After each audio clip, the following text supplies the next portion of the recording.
ಅಳುವುದನ್ನ ನಿಲ್ಸು. ಉಳ್ದವ್ರ ಹಾಗೆ ನೀನ್ ಯಾವಾಗ ದೊಡ್ಡವನಾಗೋದು? ಶಾಲೆಯ ಮೊದಲ ದಿನ ಸಂಪೂರ್ಣವಾಗಿ ಅರಳಿದ ಗುಲಾಬಿ ಹೂವೊಂದನ್ನು ತೆಗೆದುಕೊಂಡು ಬನ್ನಿ. ರಜಾ ದಿನಗಳಲ್ಲಿ ನೀವೇ ಅದನ್ನ ಕುಂಡವೊಂದರಲ್ಲಿ ಬೆಳೆಸಿ. ಮೋಸ ಮಾಡುವಂತಿಲ್ಲ. ಇಲ್ಲ ಹೋದ್ರೆ ಏನಾಗುತ್ತೆ ಅಂತ ಗೊತ್ತಲ್ವಾ? ಆಯ್ತು ಟೀಚರ್. ಅದನ್ ಬೆಳೆಯೋದಾ? ಏನ್ ತಮಾಷೆ ಮಾಡ್ತಾ ಇದೀಯಾ? ನಾನ್ ಮಾರುಕಟ್ಟೆಯಿಂದ ಕೊಂಡ್ಕೊಳ್ತೇನೆ ಅಷ್ಟೇ.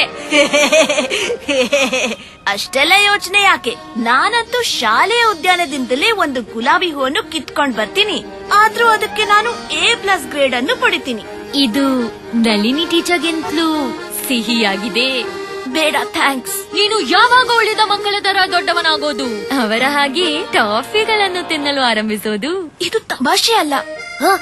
ನನ್ಗೊತ್ತು ಇದು ತಮಾಷೆ ಅಲ್ಲ, ಇದು ಸಿಹಿಯಾಗಿದೆ. ತಿನ್ನೋಡ್ತೀಯಾ? ನನಗೆ ಇಲ್ಲಿಂದ ದೂರ ಓಡಿ ಹೋಗ್ಬೇಕನ್ನಿಸ್ತಿದೆ. Child line 10, 9, 8.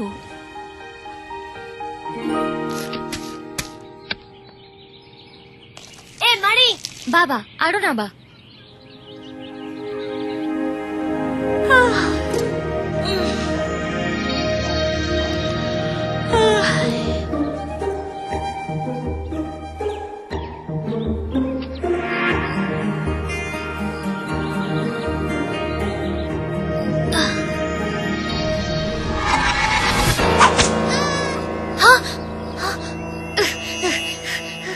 ನೀನು ಯಾಕೆ ಬೆಳೆಯುತ್ತಿಲ್ಲ? ನೀನು ಏನು ಪ್ರಯೋಜನ ಇಲ್ಲ. ನೀನು ಕೆಲ್ಸಕ್ಕೆ ಬಾರದವನು. ಉಳಿದ ಗುಲಾಬಿಗಳ ಹಾಗೆ ನೀನು ಬೆಳೆಯೋದನ್ನ ಎತ್ತಿಗೆ ಕಲ್ತ್ಕೊಳ್ಳುವೆ.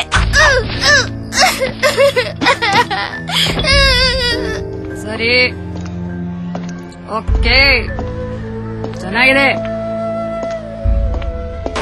ಏನಿದೆ ಈ ತರ ಹುಡುಗಾಟ ಮಾಡ್ತಾ ಇದ್ದೀರಾ? ಟೀಚರ್, ಈ ಗುಲಾಬಿ ನನ್ ಮಾತು ಕೇಳ್ತಿರ್ಲಿಲ್ಲ.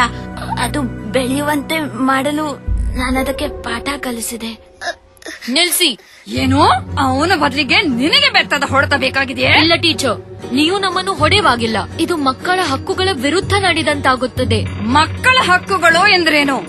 ಈ ತರಗತಿಯಲ್ಲಿ ನನ್ನ ಹಕ್ಕುಗಳು ಮಾತ್ರ ನಡೆಯುತ್ತವೆ ಅಷ್ಟೇ. Child line.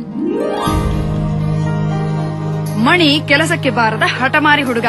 ಎಂದಾದರೊಂದು ದಿನ ನನಗೆ ಉಪಕಾರ ಸಲ್ಲಿಸ್ತಾನೆ. ಹೊಡೆದು ಬಡಿದು ಬುದ್ಧಿ ಕಲಿಸುವುದು ಮಗುವಿನ ಮೇಲೆ ದೈಹಿಕ, ಮಾನಸಿಕ ಹಾಗೂ ಭಾವನಾತ್ಮಕವಾಗಿ ಕೆಟ್ಟ ಪರಿಣಾಮ ಬೀರುತ್ತದೆ. ಅರೆ, ನಿನಗೆ ಹಳೆ ಗಾದೆ ಮಾತು ದಂಡಂ ದಶಗುಣಂ ಭವೇತ್ ಅನ್ನೋದು ಮರೆತು ಹೋಗಿದ್ಯೆ?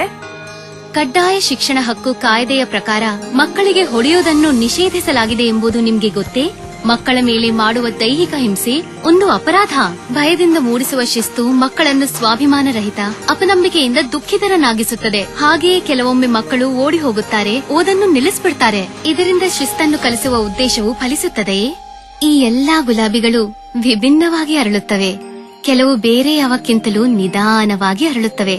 ಅದರ ಅರ್ಥ ಅವು ಪೂರ್ತಿಯಾಗಿ ಪ್ರಯತ್ನಿಸುತ್ತಿಲ್ಲ ಅಂತಲ್ಲ. ಈ ಗುಲಾಬಿಗಳ ಹಾಗೆಯೇ ಪ್ರತಿಯೊಂದು ಮಗುವು ಭಿನ್ನ ಹಾಗೂ ಸುಂದರವಾಗಿರುತ್ತದೆ. ಪ್ರತಿ ಮಗುವಿಗೂ ವಿಕಸನ ಹೊಂದಲು ಅದರದೇ ಆದ ಅವಕಾಶ, ಸಮಯ ಹಾಗೂ ಕಾಳಜಿ ವಹಿಸಬೇಕು.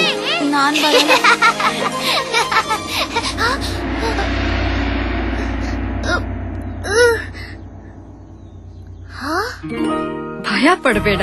ನಿನ್ನ ಗುಲಾಬಿಯ ಆರೈಕೆಯನ್ನು ನಾನು ಮಾಡುತ್ತೇನೆ. ಖಂಡಿತ ಅದು ಸಹ ನಿನ್ನ ಹಾಗೆ ಉತ್ತಮವಾಗಿ ಬೆಳೆದು ವಿಕಸನಗೊಳ್ಳುವಂತೆ ಮಾಡುತ್ತೇನೆ.